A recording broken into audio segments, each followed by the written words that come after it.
생텍쥐베리의 어린 왕자라는 책에 사막 여우와 어린 왕자가 사망을 거닌다가 서로 이야기하는 장면이 나옵니다. 여우는 사막의 뜨거움과 목마름에 대해서 불평불만을 쏟아냈습니다. 그때에 어린 왕자가 사막이 그래도 사랑스럽다라고 이야기를 합니다. 사막은 모래 위에 앉아 있으면 바라 보이는 것들이 모래밖에 없습니다. 들려지는 소리들이 거의 없습니다. 그런데 그 침묵 가운데에 반짝이는 것이 있다라고 이야기를 합니다. 그 반짝이는 것은 바로 샘인데 오아시스입니다. 그 샘이 이 사막을 아름답게 한다라는 것입니다. 사막이 아름다운 이유는 그 사막 한가운데에 숨겨진 샘 때문이라는 것입니다.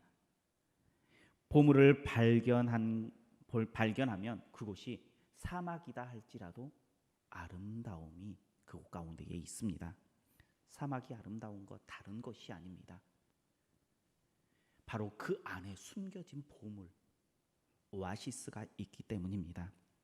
이 오아시스는 산에 있지 않습니다. 바다에 있지 않습니다. 오직 사막에만 있다는 것입니다. 그리고 이 오아시스는 많은 사람들의 생명을 살리는 그런 갈증을 해결해 주는 귀한 곳이기도 합니다. 이렇게 사람의 갈증, 생명을 살리는 곳이 있는 사막, 오아시스가 있는 곳, 그것이 사랑스럽다라고 어린 왕자가 고백하였습니다. 우리의 인생도 사막에 많이 비유가 되어집니다. 메마르고 지치고 피곤하고 힘이 듭니다. 아마 요즘을 살아가는 우리 모든 성도님들 그 마음 가운데에 피곤함과 힘들고 짜증나는 메말라 버리는 그 심령들이 가득 차 있을 것입니다. 그래서 어디 쉴 만한 곳이 없나 찾아 헤맬 것입니다.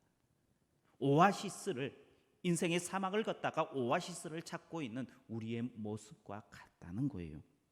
그러나 우리의 인생도 비록 사막과 같은 것이지만 아름답고 귀함을 고백할 수 있는 이유가 있습니다. 바로 우리의 인생 가운데에서도 오아시스가 있기 때문인 줄 믿으시길 바랍니다. 그 인생의 오아시스가 무엇입니까? 인생의 보물이 무엇입니까? 우리 성도님들께서는 나의 인생의 오아시스는 하나님입니다 고백할 수 있는 우리 성도님들 되시길 축복합니다. 우리 옆에 분들과 함께 인사하겠습니다. 우리 인생의 오아시스는 하나님이십니다.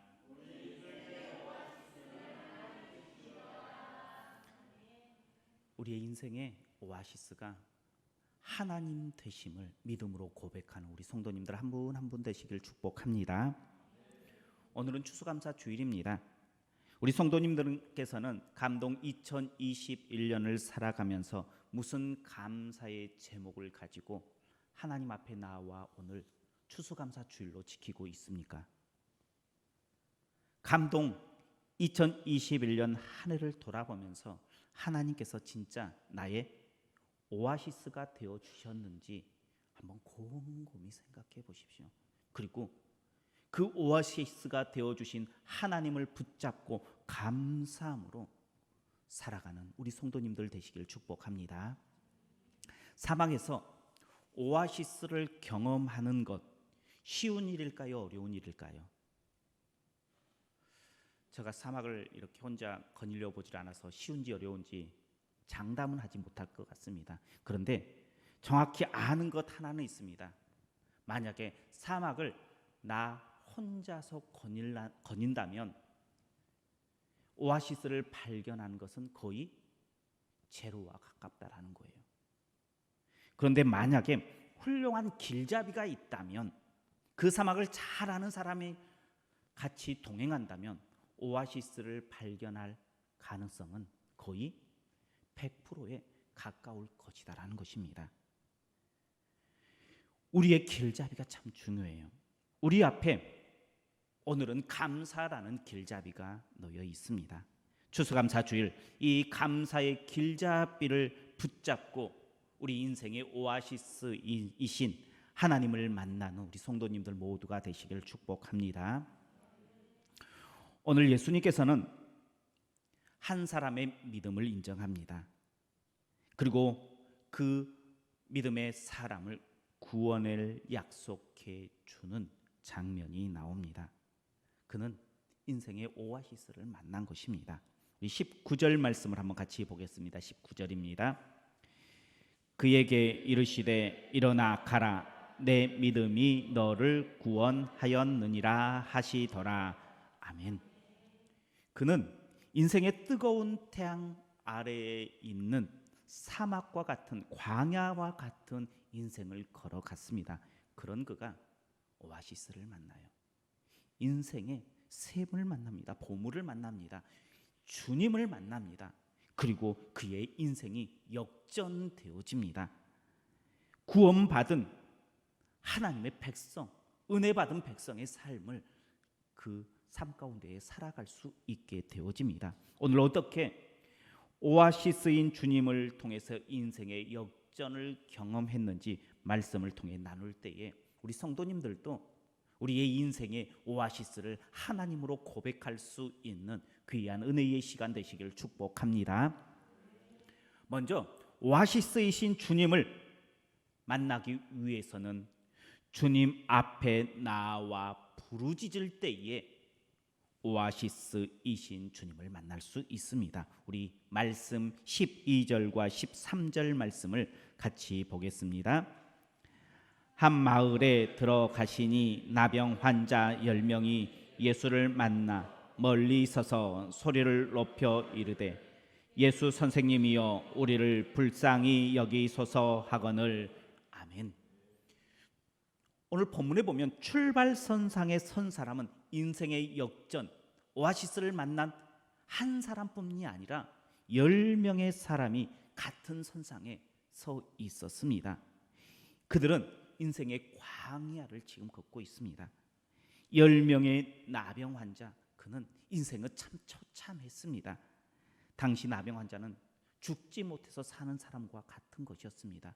내가 가고 싶은 곳 갈 수 없었습니다. 내가 만나고 싶은 사람 만날 수 없었습니다. 내가 하고 싶은 것 할 수 없는 상황이 바로 나병 환자 그 인생이었습니다. 그 인생은 진짜 태양 아래에 내리쬐 죽을 만큼 힘든 인생, 사망의 인생 가운데에 있었습니다. 할 수 있는 것이란 아무것도 그들의 인생 가운데에 없었습니다.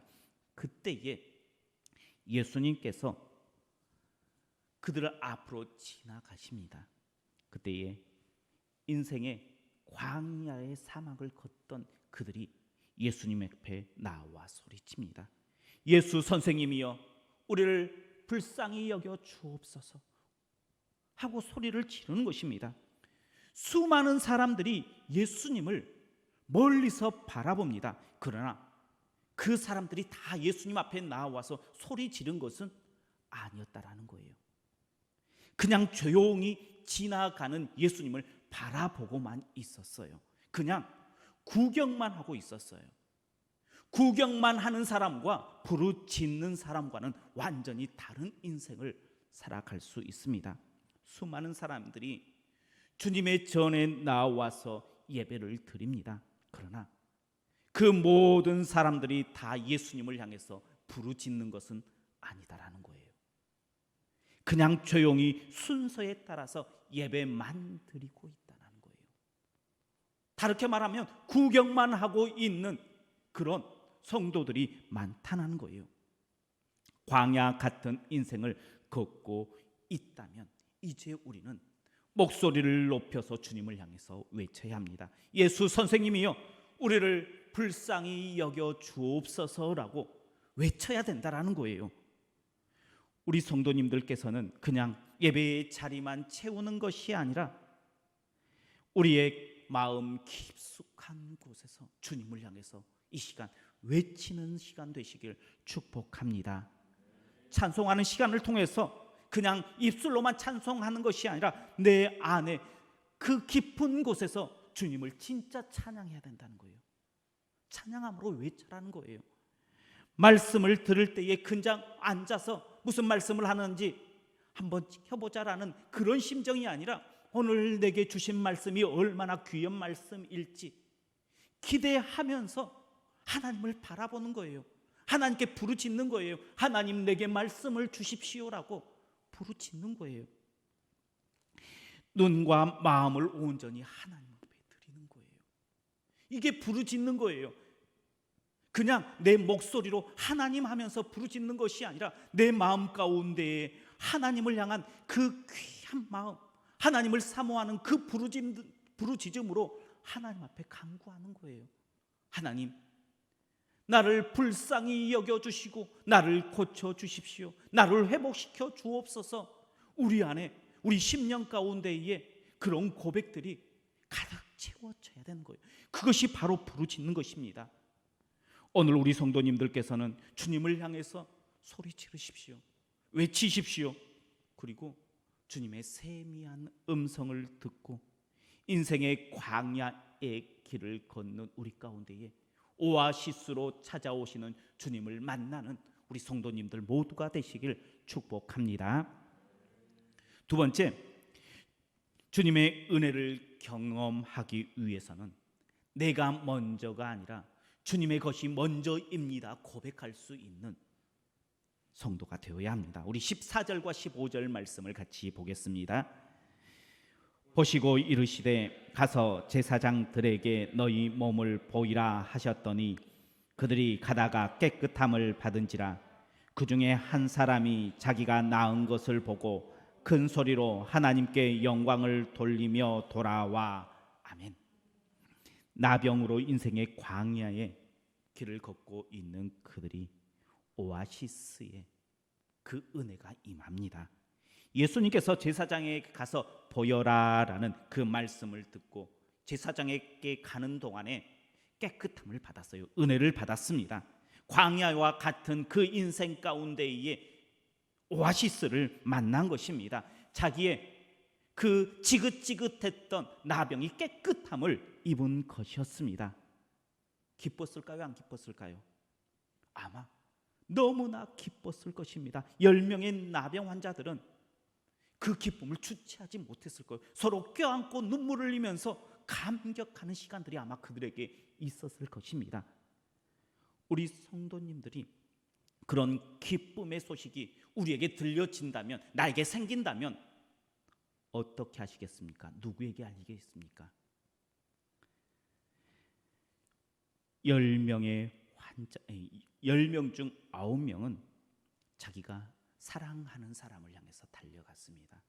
지금까지 나를 걱정해 주었던 부모님에게 달려갔고요, 사랑하는 아내에게 달려갔고요, 내가 나병으로 인해서 아무것도 해줄 수 없는 그런 자녀들에게 이제 나는 너에게 해줄 수 있다라고 하면서 아마 달려갔을 것입니다. 그 10명 중 9명이 행한 모습 잘한 것 같아요? 못한 것 같아요? 만약에 우리 성도님들이라면 이 기쁨의 소식을 우리 가족들에게 달려갈 것 같아요? 안 달려갈 것 같아요? 우리의 모습과 어떻게 보면 별반 다르지 않아요. 그런데 그 중에 한 사람만이 그 기쁨을 가정을 향해서 달려가는 것이 아니라 예수님을 향해서 달려갔던 한 사람의 이야기가 나옵니다. 내 감정이 먼저가 아니라 주님이 먼저입니다 고백합니다. 그러자 예수님께서 그 사람에게 두 번째 오아시스가 되어주신 거예요. 어떻게 보면 작은 순서 하나의 차이일 수 있어요. 뭐 어때? 내가 좀 기쁨을 만끽하고 나서 주님 앞에 나와서 감사하면 되지 라고 이 9명은 생각했을지 몰라요. 많은 성도들은 이렇게 기쁨 그 감정을 내가 충분히 누리고 나서 주님 앞에 나와서 감사하면 되지, 순서가 조금 바뀌면 어때? 할 거예요. 그렇지 않습니까? 많은 성도들은 그렇게 해요. 내가 하나님께 감사하면 됐지, 그게 순서가, 하나님이 먼저 앞에 나와서 고백하는 것이 뭐가 중요해 라고 이야기할 거예요. 그런데 10명 중에 9명이 그렇게 선택을 했어요. 단 한 명만 주님만이 먼저입니다 라고 고백을 했습니다. 그 차이가 뭘까요? 어떤 결과를 가져올까요? 요즘 대선에 뛰는 주자들이 많이 있습니다. 각 당에서 경선을 통해서 대선 주자를 뽑았습니다. 그런데 진짜 중요한 것은 경선을 해서 대선 주자로 뽑히는 것이 중요한 것이 아니라 대선에 나아가서 대통령이 되는 것이 중요한 거예요. 그렇잖아요. 대선 주자로 뽑혔던 것, 그것으로 만족한 인생은 아마 없을 거예요. 그렇게 만족해버리면 참 어리석은 사람일 수밖에 없습니다. 10명의 나병 환자 중 한 명은 오아시스를 경험하며 육체의 연약함을 고침받고 영적인 고침까지 받았어요. 어떻게 보면 대선의 기쁨을 누린 거예요. 그런데 9명은 딱 경선의 기쁨까지만 누렸던 거예요. 진짜 중요한 것을 놓쳐버린 것이었습니다. 그 차이는 아주 미묘합니다. 뭐예요? 순서의 차이예요. 무엇이 먼저냐라는 거예요. 내가 먼저가 아니고 내 감정이 먼저가 아니고 주님이 먼저입니다 고백하는 그 단 한 사람이 하나님의 그 참 기쁨을 누리게 되었고요, 참된 오아시스의 기쁨을 누렸다라는 거예요. 지금까지 우리가 하나님 앞에 감사하지 않아서 우리의 삶이 평범한 삶이 되는 것이 아니라 우리 안에 진짜 기쁨, 오아시스를 더 기쁜 은혜로 누리게 원한다 그러면 우리가 내 삶이 먼저가 아니라 내 기쁨의 감정을 표출하는 것이 먼저가 아니라 하나님 앞에 나와서 감사하는 것이 먼저여야 된다는 거예요. 그것만 바꾸면 하나님께서는 우리의 인생의 오아시스가 되어서 우리의 광야 같은 인생을 목마름 없이 기쁨과 감사의 삶으로 채워주실 줄 믿으시길 바랍니다. 바꾸십시오. 어차피 감사해야 되는 것, 어차피 하나님 앞에 나와야 될 것, 먼저 하나님 앞에 드리십시오. 놀라운 은혜가 우리 성도님들 가운데에 차고 넘치게 될 줄 믿으시길 바랍니다. 세 번째, 감사할 때에 우리 인생의 오아시스이신 주님을 만날 수 있습니다. 우리 16절 말씀을 같이 보겠습니다. 16절입니다. 예수의 발 아래에 엎드려 감사하니 그는 사마리아 사람. 아멘. 한번 물어보겠습니다. 10명의 나병 환자가 다 고침을 받았어요. 그 10명의 나병 환자의 마음 가운데에 감사의 마음이 있었을까요? 없었을까요? 만약에 없었다면 그것은 도둑놈 씹보잖아요. 어떻게 인생의 광야에서 그 나병 지긋지긋했던 것을 고침받았는데 감사의 마음이 생기지 않는다? 이것은 엉터리예요. 그들은 다 예수님을 알고요, 하나님을 믿었던 사람들이에요. 아마 그 마음 깊숙이에 하나님을 향한 감사가, 예수님을 향한 감사의 마음들이 분명하게 있었을 거라는 거예요.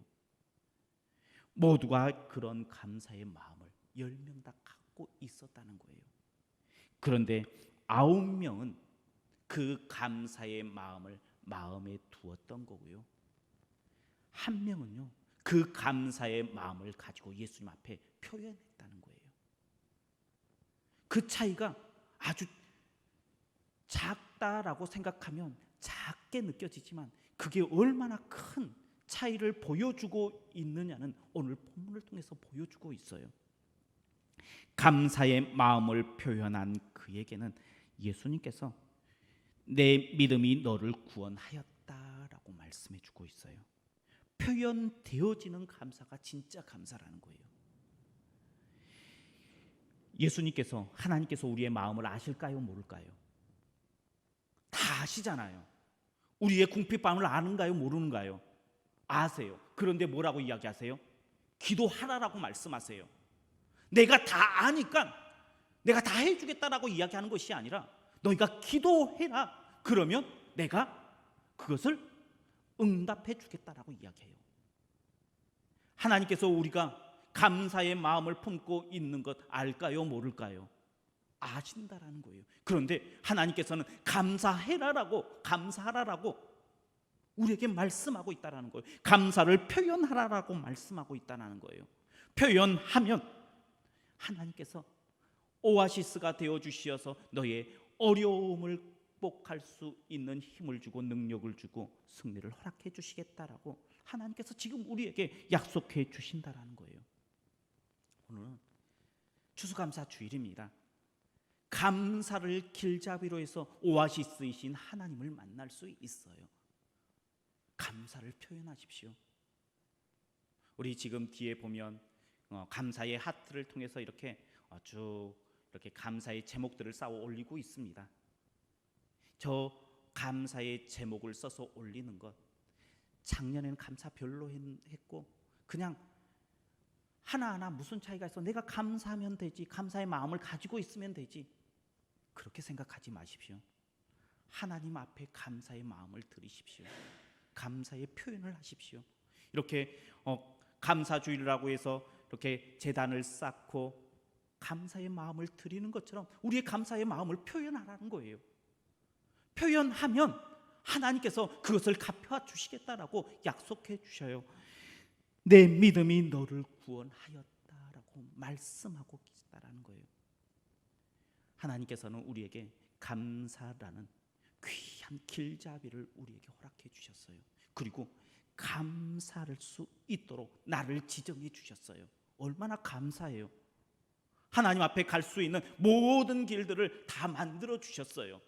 감사하기만 하면 돼요. 그러면 우리의 인생의 오아시스인 하나님을 만날 수 있다라는 거예요. 추수감사주일을 드리는 우리 성도님들, 오늘 감사의 마음을 드리십시오. 그리고 감사의 마음 가운데의 풍성이 내게 채워주실 오아시스 되신 하나님을 만나십시오.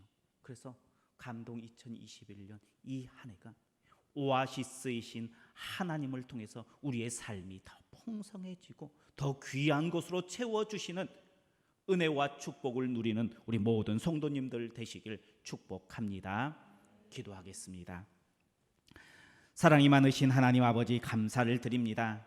하나님께서는 우리에게 감사라는 길잡이를 허락하여 주시어서 주님을 만날 수 있는 길을 열어주셨습니다. 추수감사주일을 보내는 우리 성도님들 모두가 주님 앞에 나와 부르짖게 하여 주시고 감사로 드려지게 하여 주시고 주님의 그 귀하신 은혜를 향해서 한 걸음 한 걸음 나아가 주님께서 주시는 그 귀한 은혜를 누리며 고백하는, 감사하는 우리 성도님들 다 될 수 있도록 축복하여 주옵소서. 예수님 이름으로 기도하옵나이다.